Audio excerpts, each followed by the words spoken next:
எதுவரை வாழ்க்கை அழைக்கிறதோ அதுவரை நாமும் சென்றிடுவோம்.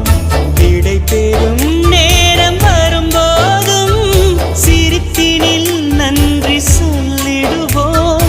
பரவசம், இந்த பரவசம் எந்நாளும் நெஞ்சில் தீராமல் எங்கே வாழுமே.